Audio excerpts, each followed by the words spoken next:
ഐക്യരാഷ്ട്രസഭയുടെ world happiness report പ്രകാരം തുടർച്ചയായ 8ാം തവണയും ലോകത്തെ ഏറ്റവും സന്തോഷം നിറഞ്ഞ രാജ്യങ്ങളുടെ പട്ടികയിൽ 1ാം സ്ഥാനക്കാരൻ ഫിൻലൻഡ് തന്നെയാണ്.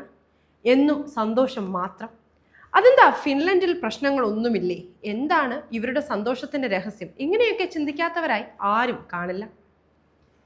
ഏറ്റവും സന്തുഷ്ടിയുള്ള രാജ്യമായി ഫിൻലൻഡിനെ 1ാം സ്ഥാനത്ത് തന്നെ എന്നും നിലനിർത്തുന്നത് അവിടുത്തെ സർക്കാരും ജനങ്ങളും അവരുടെ സംസ്കാരവും ജീവിതശൈലിയും പ്രകൃതിയും എല്ലാമാണ്.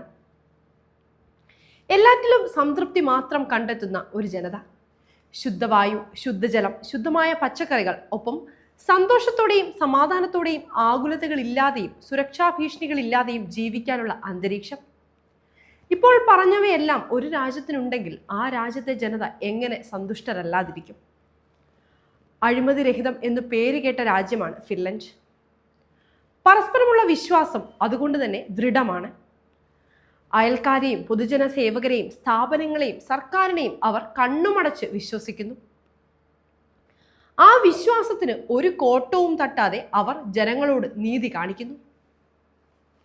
വ്യക്തി സ്വാതന്ത്ര്യവും മാധ്യമ സ്വാതന്ത്ര്യവും രാഷ്ട്രീയ സാമൂഹിക സ്വാതന്ത്ര്യവും ഇത്രമേൽ അനുഭവിക്കുന്ന മറ്റൊരു രാജ്യം തന്നെ ഉണ്ടാകില്ലെന്ന് പറയാം. ശരിക്കും പറഞ്ഞാൽ പരസ്പരമുള്ള ഈ വിശ്വാസവും സ്വാതന്ത്ര്യവും തുല്യതയുമാണ് ഫിൻലൻഡുകാരുടെ മുതൽക്കൂട്ട്. ജീവിതത്തെക്കുറിച്ച് ആശങ്കകളൊന്നുമില്ലാത്ത ജനവിഭാഗമാണ് ഫിന്നുകൾ. നാളെയെക്കുറിച്ചുള്ള ചിന്ത ഇവരെ ഒരു തരത്തിലും വേട്ടയാടുന്നില്ല. കേൾക്കുമ്പോൾ എന്ത് സുഖമല്ലേ! ആരാണെങ്കിലും ആഗ്രഹിച്ചു പോകും അങ്ങനെ ഒരു ജീവിതം കിട്ടിയിരുന്നെങ്കിൽ എന്ന്. ലാളിത്യം ഇഷ്ടപ്പെടുന്ന ഇവരെ സംബന്ധിച്ചിടത്തോളം സമ്പത്തും ധനസമ്പാദനവുമല്ല സന്തോഷത്തിന്റെ അളവുകോൽ.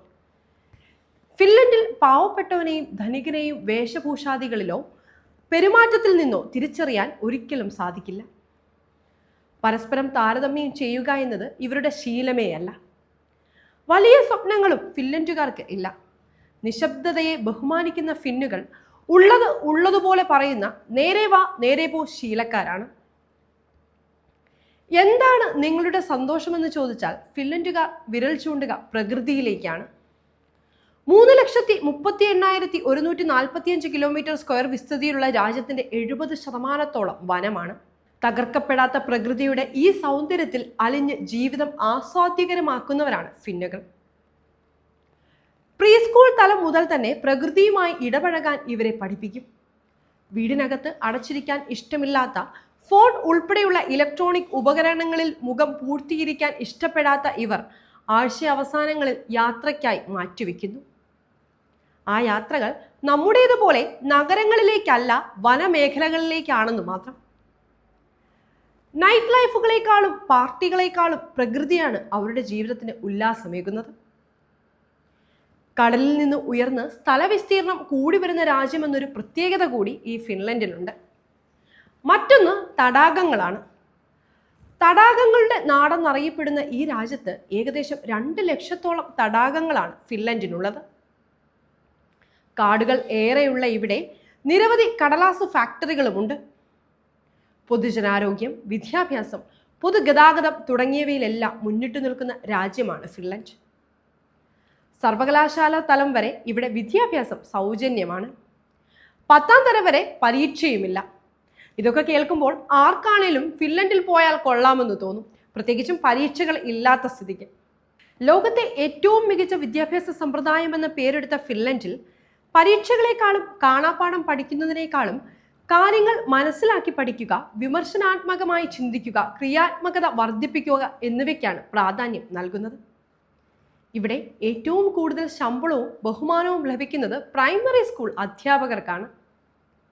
അധ്യാപകരെയാണ് ആ രാജ്യത്തിന്റെ ശില്പികളായി വിലയിരുത്തുന്നതും. സ്വീഡനും റഷ്യയും അടക്കി ഭരിച്ചിരുന്ന ഫിൻലൻഡ് ഒരു കാലത്ത് ദരിദ്ര രാജ്യമായിരുന്നു. ചിട്ടയായ പ്രവർത്തനത്തിലൂടെയാണ് ഇന്ന് വികസിത സമ്പന്ന രാഷ്ട്രങ്ങളുടെ പട്ടികയിൽ ഇടം പിടിക്കുന്നത്. ലോകം മുഴുവൻ ആരാധകരുണ്ടായിരുന്ന നോക്കിയ ഫോൺ ഇപ്പോഴും പലരുടെയും പ്രിയ വിനോദങ്ങളായ കാൻഡി ക്രഷ്, ആംഗ്രി ബേർഡ് എന്നിവ ഫിൻലൻഡിന്റെ സംഭാവനയാണ്. ജീവിത ചെലവേറിയ ഇവിടെ മികച്ച ശമ്പളമാണ് ലഭിക്കുന്നത്. അല്ലാതെ നമ്മുടെ നാട്ടിലെ പോലെ ജീവിത ചെലവ് കൂടുതലും തുച്ഛമായ ശമ്പളവുമല്ല.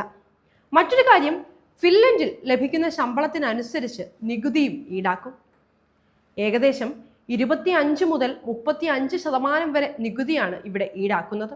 എന്നാൽ ഈടാക്കുന്ന നികുതിക്കനുസൃതമായി രാജ്യത്തെ ഓരോ പൗരനും ആവശ്യമായ സാമൂഹ്യ സുരക്ഷയ്ക്കുൾപ്പെടെയുള്ള കാര്യങ്ങൾ സർക്കാർ ചെയ്യുന്നുമുണ്ട്.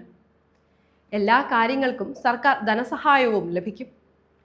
അതുപോലെ വരുമാനം നോക്കിയാണ് നിയമലംഘനങ്ങൾക്ക് പിഴ ചുമത്തുന്നത്. അതായത് അധിക വരുമാനമുള്ളവന് അധിക പിഴ, കുറവുള്ളവന് അയാൾക്ക് താങ്ങാനാവുന്ന പിഴ.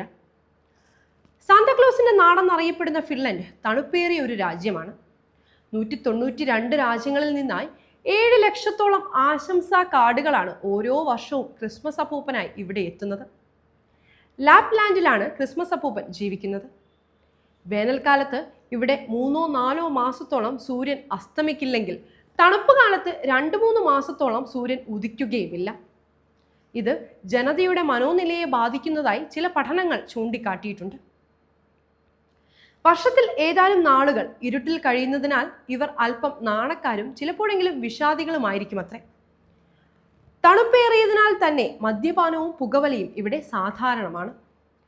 തികഞ്ഞ കാപ്പിപ്രേമികളായ ഇവർ ദിവസവും 6 കപ്പ് കാപ്പി വരെ കുടിക്കും. നല്ല രീതിയിൽ പാലും ഉപയോഗിക്കുന്നവരാണ് ഇവർ. ഭക്ഷണം കഴിക്കുന്നത് രുചി മാത്രം നോക്കിയല്ലെന്ന പ്രത്യേകതയും ഇവർക്കുണ്ട്. പോഷകസമ്പുഷ്ടമായ ഭക്ഷണം വയറു നിറച്ച് കഴിക്കും. ഉരുളക്കിഴങ്ങും മാംസവുമാണ് ഭക്ഷണത്തിൽ ഏറ്റവും കൂടുതൽ ഇവർ ഉൾപ്പെടുത്തിയിരിക്കുന്നത്. ഇവരുടെ സംസ്കാരത്തിൽ ഏറ്റവും പ്രധാനപ്പെട്ട ഒന്നാണ് സൗന ബാത്ത്, സ്റ്റീം ബാത്ത് എന്ന് നമുക്ക് വേണമെങ്കിൽ പറയാം.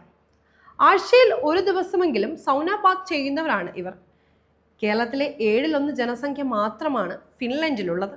അതിനാൽ തന്നെ ഇവർ കുടിയേറ്റത്തെ വലിയ രീതിയിൽ പ്രോത്സാഹിപ്പിക്കുന്ന രാജ്യമാണ്. കൂടുതൽ പേരും തലസ്ഥാനമായ ഹെൽസിങ്കിയിലാണ് താമസം. ഹെൽസിങ്കി സത്യസന്ധന്മാരുടെ നാടെന്ന രീതിയിൽ വളരെ പ്രശസ്തമാണ്. ലോകത്തെ ശക്തമായ പാസ്പോർട്ടുകളിൽ ഒന്ന് ഫിൻലൻഡിൻ്റെതാണ്. ഈ പാസ്പോർട്ട് ഉണ്ടെങ്കിൽ 175 രാജ്യങ്ങളിൽ വിസ കൂടാതെ യാത്ര ചെയ്യാം. ഇങ്ങനെ ഒരു രാജ്യത്ത് ജീവിക്കാൻ ആർക്കാണ് ആഗ്രഹം തോന്നാത്തത്? അപ്പോൾ എങ്ങനാ വിട്ടാലോ ഫിൻലൻഡിലേക്ക്?